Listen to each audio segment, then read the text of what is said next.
सो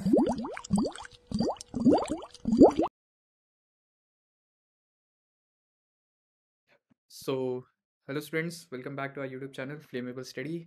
आज का टॉपिक है planning decision making, second third video lecture. ठीक, तो आज के वीडियो लेक्चर में आज हम कवर करेंगे what is decision making, types of decision making और process of decision making.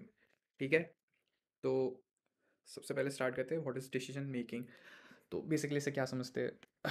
Decision making देखो एक ऐसा प्रोसेस है, ठीक है, जहाँ पे आप पहले प्रॉब्लम को समझते हैं कि आपके बिजनेस में क्या प्रॉब्लम चल रहा है या फिर आप क्यों डिसीजन लेने वाले, तो उसके प्रॉब्लम का समझते हैं। फिर उसके बाद आप उसके सॉल्यूशंस को, ऑल्टरनेटिव सॉल्यूशंस को फाइंड आउट करते हैं और उस ऑल्टरनेटिव सॉल्यूशन से पर्टिकुलरली एक बेस्ट सॉल्यूशन आप यूज़ करते हैं। ठीक है, तो इस प्रोसेस को डिसीजन मेकिंग कहते हैं। तो एक बार डेफिनेशन भी देख लेते हैं। Decision making is defined as the process by which different possible solutions or alternatives are identified and the most feasible solution or course of action is finalized. As it is, जैसा मैंने कहा था, ठीक है, it is an integral part of planning. Decision making results in the selecting right action amongst the different variable options. देखो, decision making एक planning का ही process है। ठीक है, डिसीजन मेकिंग तब आता है जब हम हमारे प्लानिंग को एग्जीक्यूट कर लेते हैं। ठीक, तो एक डिसीजन मेकिंग हमारे प्लानिंग का इंटीग्रल पार्ट है। ठीक है, हम डिसीजन मेकिंग में बहुत सारे ऑल्टरनेटिव मेथड में से कोई एक राइट मेथड चूज़ करते हैं जो कि हमारे लिए सूटेबल हो। ठीक है, अब आते देखते हैं टाइप्स ऑफ डिसीजन मेकिंग कितने टाइप्स के होते हैं। पहले बता दो, एक प्रोग्राम्ड होता है, operation program and non program decisions, operational strategic decisions, organisational personal decisions, major and minor and individual and group discussion decisions. ठीक है, तो सबसे पहले हम चेक करते हैं program and non program. Program और नॉन प्रोग्राम से बेसिकली आप ये समझो, जैसे कि प्रोग्राम जो होते हैं वो हमारे रेगुलर बेसिस पे होते हैं और रिपीटेटिव होते हैं हमारे रूटीन के अकॉर्डिंग। ठीक है, और नॉन प्रोग्राम रिपीटेटिव नहीं होते। बहुत ही सिंपल एंड लेम लैंग्वेज में बताया। ठीक है, तो एक बार डेफिनेशन भी देख लेते हैं। Program decisions are routine and repetitive in nature. These decisions deal with common frequently occurring problems in an organization such as buying behavior of consumers etc. तो जो रिपीटेटिव नेचर और रूटीन में जो रेगुलर आने वाले डिसीजंस होते हैं ना, उन्हें प्रोग्राम डिसीजन कहते हैं। ठीक है, बेसिकली ये जो डील आउट करते हैं वो बिहेवियर कंज्यूमर्स हो गया। ठीक है, जो डेली बेसिस पे होते रहते हैं। ठीक है, non program decision are not routine और कॉमन इन नेचर, ये रिपीटेटिव और नहीं होते हैं, कॉमन नहीं होते। ठीक है, ये सिचुएशनल या फिर मतलब समझो कभी कभार अकर करने वाले में प्रॉब्लम्स में से एक होते हैं। ठीक है, these are related to exceptional situations in which guidelines और routine management is not set. For example, problems arising from a decline in market share, increase in competition in the business environment. तो ये सब कुछ examples थे इसके। ठीक है, जैसे कि increasing competition in business environment, जाहिर सी बात है सिचुएशनल्स होते हैं। जो सिचुएशनल डिसीजन जो लेना होता है वो नॉन प्रोग्राम डिसीजंस में से आते हैं। ठीक है, नेक्स्ट है ऑपरेशनल एंड स्ट्रैटेजिक डिसीजन। जो ऑपरेशनल डिसीजन होते हैं वो बहुत जल्दी हो जाते हैं, लिए जाते हैं, मतलब उसके साथ आपको प्लानिंग या फिर ज़्यादा डिसीजन मतलब उसको लेने के लिए ज़्यादा टाइम नहीं लगते ऑपरेशनल को। बट स्ट्रैटेजिक डिसीजन बहुत सारे डेटा फैक्ट्स ये सब पे डिपेंड करके लिया जाता है। ठीक है, इसको एनालाइज करना पड़ता है चीज़ों को कि प्रेजेंट सिचुएशन में क्या इशू आ रहे हैं, फिर आगे क्या इशू आएंगे, क्या प्रॉब्लम्स है, उसको कैसे सॉल्व आउट करेंगे, ये सारे स्ट्रैटेजिक डिसीजंस में से आते हैं। ठीक है, एक बार डेफिनेशन चेक कर लेते हैं। These decisions are not require much time and take a shorter time as compare to other decision taken. ठीक है, ये हमारा ऑपरेशनल डिसीजन का वो था डेफिनेशन। ठीक है, स्ट्रैटेजिक का देखते हैं। Strategic decisions include all present issues and problems, the main idea is to achieve better working condition, better equipment etcetera, जैसा कि बताया। ठीक है, नेक्स्ट पे आते हैं हम ऑर्गेनाइजेशनल एंड पर्सनल डिसीजन। देखो, ऑर्गेनाइजेशनल डिसीजन वो होते हैं जो हम अपने ऑर्गेनाइजेशन और उसके लिए लेते हैं, जैसे कि बिजनेस के लिए। पर्सनल डिसीजन वो होते हैं जो हम अपने पर्सनल सेल्फ के लिए लेते हैं, और ऑर्गेनाइजेशनल डिसीजन वो होते हैं जो हम अपने बिजनेस या फिर हम ऑर्गेनाइजेशन के लिए लेते हैं। ठीक है, एक बार दोनों की डेफिनेशंस देख लेते हैं। If the decision is taken collectively keeping in mind in the organisational goal, it is known as a organisational goal. ठीक है, यहाँ तक। And if the manager takes any decision in the personal capacity affecting his her life, it is known as personal decision. Very clear, कोई confusion नहीं। ठीक है, organisational हमारा company और ऑर्गेनाइजेशन के लिए होता है, और पर्सनल हमारा सिर्फ पर्सनल एक्सपीरियंस मतलब पर्सनल लाइफ से रिलेटेड डिसीजंस होते हैं। ठीक है, these decisions may sometimes affect the functioning of the organization as well.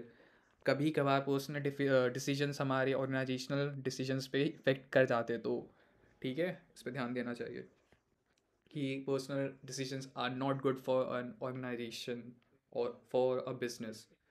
ठीक है।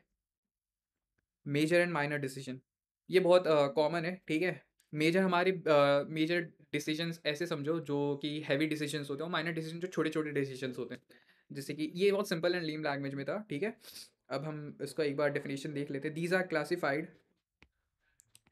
are classified as the type of decision making in management where decision related to purchase of new premises is a major decision. जैसे कि company में हमें कोई भी नया inventory लाना है, कोई भी नया इक्विपमेंट लाना है, तो उस ये जो डिसीजन होगा वो मेजर डिसीजन में आता है। तो ये जो डिसीजन लेंगे वो हमारे हेड डिपार्टमेंट्स लेते हैं, जैसे हमारे बोर्ड ऑफ डायरेक्टर्स, CEO, और जो भी मैनेजर्स होते हैं हमारे डिपार्टमेंट के, वो।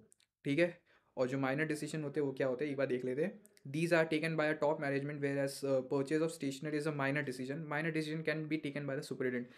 जैसे कि ऑफिस वर्क है हमारा, ठीक है, उसमें ऑफिस वर्क में हमारे क्या क्या बेसिक रिक्वायरमेंट्स हो है स्टेशनरी जैसे, तो स्टेशनरी की जो भी रिक्वायरमेंट्स होगी वो लोअर लेवल मैनेजमेंट ले सकता है। ठीक है। जहाँ तक कि सुपरिटेंडेंट हो गया, जहाँ तक कि एम्प्लॉय भी ले सकता है, ये माइनर डिसीजंस में आते हैं। तो बेसिकली मेजर और माइनर डिसीजन में कोई कन्फ्यूजन नहीं होगा। ठीक है।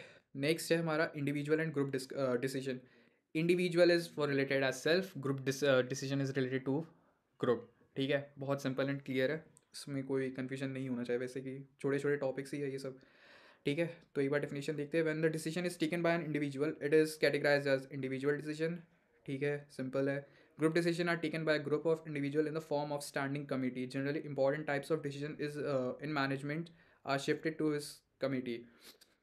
देखो, जो भी बिजनेस में इंडिविजुअल लेवल पे डिसीजन लिया जाता है उसे इंडिविजुअल डिसीजन कहते हैं। ठीक है। और जो ग्रुप डिसीजन होता है वो हमारी कमेटी के थ्रू लिया जाता है।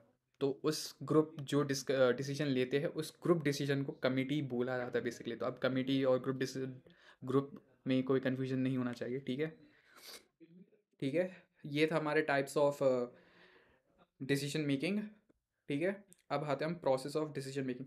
भाई ये फ्लो चार्ट देख लो, बहुत ज़्यादा इंपॉर्टेंट है ये फ्लो चार्ट। ठीक है। ये बना दोगे तो एग्जामिनर खुश हो जाएगा। बहुत ही क्लियर एंड सिंपल लैंग्वेज में लिखी रहती है चीज़ें। जो प्रोसेस होता है डिसीजन लेने का वो कैसे स्टार्ट होता है। ठीक है। सबसे पहले आइडेंटिफाई करो कि प्रॉब्लम क्या है। ठीक है। फिर इंफॉर्मेशन कलेक्ट करो उस प्रॉब्लम से रिलेटेड कि क्या, क्यों हो रहा है, किस लिए हो रहा है, किस वजह से हो रहा है। ठीक है। फिर आते हैं हम आइडेंटिफाइंग द ऑल्टरनेटिव्स। अब उस प्रॉब्लम से रिलेटेड जितने भी ऑल्टरनेटिव्स हो सके मतलब कलेक्ट करो, उसे एनालाइज करो। ठीक है। जितने भी ऑल्टरनेटिव्स आते हैं उसे कलेक्ट करो।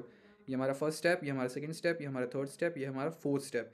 वे द एविडेंस, मतलब अब ये चेक करो कि जो भी ऑल्टरनेटिव्स हैं हमारे वो सब सही है या नहीं है, और कौन सा ज़्यादा इफेक्टिव वाले हैं। तो इफेक्टिव ऑल्टरनेटिव्स को पहले रखेंगे, प्रायोरिटी देंगे। ठीक है। फिर फिफ्थ स्टेप पे आते हैं हम, चूज़ फ्रॉम द ऑल्टरनेटिव। 2 से 3 बेस्ट ऑल्टरनेटिव्स में से, मतलब जितने भी ऑल्टरनेटिव है 2 या 3 चूज़ करो, उसमें से सिर्फ पर्टिकुलर एक पहला ऑल्टरनेटिव चूज़ करो कि अगर हमारा वो एग्जीक्यूट नहीं हो पाएगा प्रॉपरली तो हम सेकंड पे आएंगे। ठीक है। फिर आते हैं हम सिक्स स्टेप पे, इम्प्लीमेंट एक्शन। जब हम अपना चूज़ कर लेंगे कोई भी एक particular method from various alternatives, तो हम उस पर वर्क करेंगे। ठीक है, सिलेक्टेड मेथड पे, और उस पर्टिकुलर मेथड पे हम अपना इम्प्लीमेंट करेंगे एक्शन जो भी हमारा रिलेटेड होगा उस पर्टिकुलर मेथड पे। ठीक। फिर उसके बाद हम इवैल्यूएट करेंगे रिजल्ट को। लास्ट स्टेप जो होता है हमारा इवैल्यूएट करना, कि हमारा जैसे हमने जो भी पर्टिकुलर मेथड चूज़ किया था क्या वो बेटर आउटपुट दे रहा है या नहीं। अगर नहीं दे रहा तो हम नेक्स्ट मेथड पे आएंगे फिर। तो ये ऑल्टरनेटिव्स होते हैं कि प्रोसेस होता है कि किस तरह हम पर्टिकुलर डिसीजन मेकिंग को एग्जीक्यूट कराते हैं। प्रोसेस किस तरह से स्टार्ट होता है, कहाँ से हम पहले आइडेंटिफाई करते हैं, फिर उसकी इन्फॉर्मेशन कलेक्ट करते हैं, फिर उसका ऑल्टरनेटिव्स चेक करते हैं, फिर उस ऑल्टरनेटिव्स का वेट करते हैं कि कौन सा ज़्यादा बेटर होगा, उसमें से 2 या 3 ऑल्टरनेटिव्स चूज़ करते हैं बैकअप के लिए, और एक पर्टिकुलर ऑल्टरनेटिव को सेट करके एग्जीक्यूट कराते हैं। उसके बाद फिर उसे इवैल्यूएट करते हैं कि वो प्रॉफिट दे रहा है या नहीं, या फिर वो बेनिफिशियल रहा कि नहीं। ठीक है। तो ये प्रोसेस था डिसीजन मेकिंग का। ठीक है। तो आज के वीडियो लेक्चर में हमने इतना टॉपिक्स कवर कर लिया डिसीजन मेकिंग से related. Okay. So students, if you found this video good और beneficial for you, so just keep sharing, keep liking, keep subscribing। ठीक है। तो मिलते हैं नेक्स्ट वीडियो लेक्चर में, stay tuned. Okay bye students.